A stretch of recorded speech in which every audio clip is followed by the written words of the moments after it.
Hello friends, আসসালামু আলাইকুম।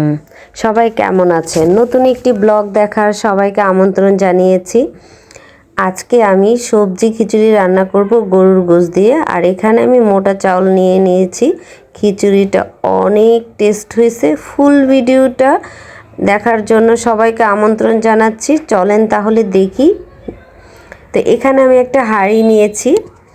এটার মধ্যে আমি গরুর গোশতগুলো ছোট ছোট করে কেটে নিয়েছি এবং ভালো করে ধুয়ে নিয়ে হাঁড়িতে রেখেছি। তো এখানে আমি পরিমাণ মতো আদা, রসুন, পেঁয়াজ, এখানে আমি একটু পেঁয়াজ বেশি দিয়েছি।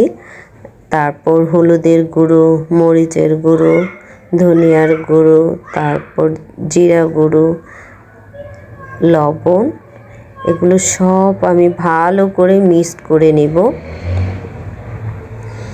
এবং একদম কচলিয়ে করে একদম গায়ে গায়ে যাতে মেখে ফেলি এরকমভাবে মিক্সড করব, হাত করব।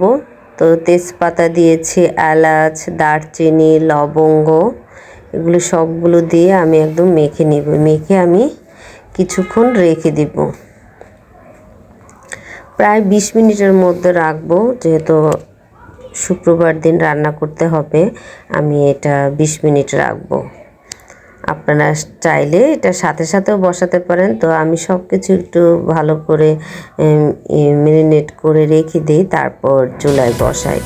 এতে কি হয়, মশলাগুলো সেট হয়ে যায়, খেতেও খুব টেস্ট হয়।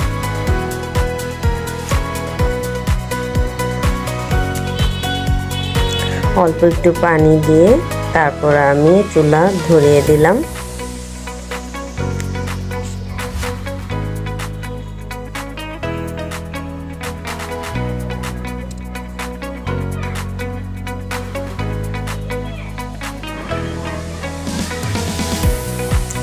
আর এর সাথে আমি কি সবজি নিয়েছি, এখানে আমি অনেক যেহেতু এখন শীতের সিজন, অনেক সবজি পাওয়া যায়। আমি এখানে মিষ্টি আলু, তারপর এই কাঁচা টমেটো, সিম, ফুলকপি, বাঁধাকপি, আলু, এগুলো অনেক ধরনের সবজি আমি নিয়েছি। এই তো আমার গোশতটা কষানো হচ্ছে। আর এখানে আমি চাল নিয়েছি, একটু মোটা চাল নিয়েছি। তো সবসময় তো চিকন চাল দিয়ে খিচুড়ি করা হয়, আর এখন আমি একটু মোটা চাল নিয়েছি। আর এই তো আমার গরুর গোশতটা একদম হয়ে আসছে, তখন আমি সবজিগুলো দিয়ে দিলাম।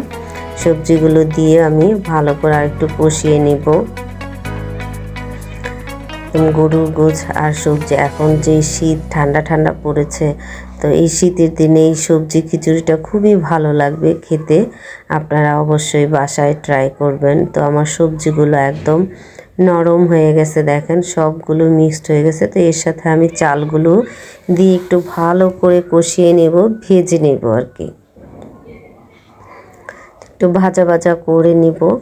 তো যতক্ষণ মানে একদম যাতে এটা খেয়াল রাখতে হবে যাতে লেগে না যায়, লেগে গেলে একটা পোড়া পোড়া গন্ধ চলে আসবে। এর জন্য সাথে থেকে ভালো অনবরত নাড়তে হবে। তো আমি একদম উল্টিয়ে পাল্টিয়ে দিচ্ছি।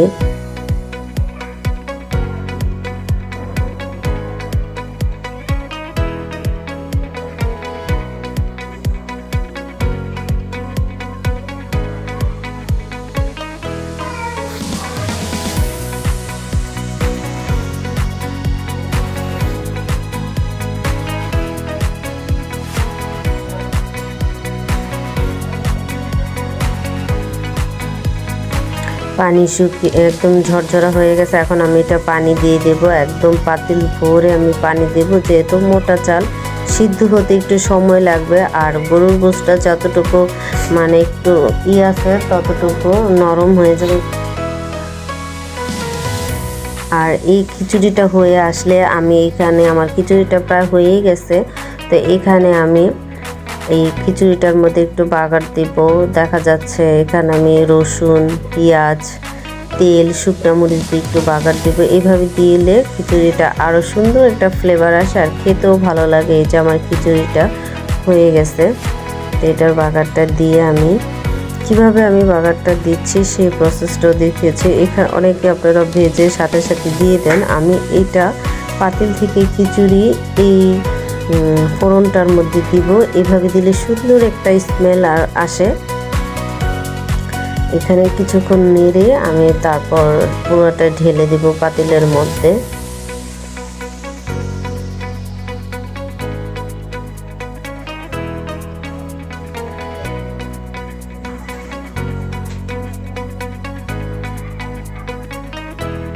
এতে দেখেন কত সুন্দর হয়েছে।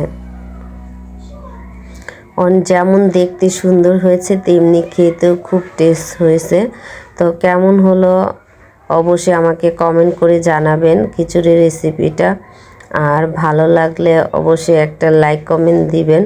আর যারা আমার চ্যানেলটাকে সাবস্ক্রাইব করেছেন তাদেরকে অসংখ্য ধন্যবাদ। আর যারা এখনও করেননি প্লিজ আমার চ্যানেলটাকে সাবস্ক্রাইব করে দিবেন। সবাই ভালো থাকবেন, সুস্থ থাকবেন, আমাদের জন্য দোয়া করবেন। আল্লাহ হাফেজ।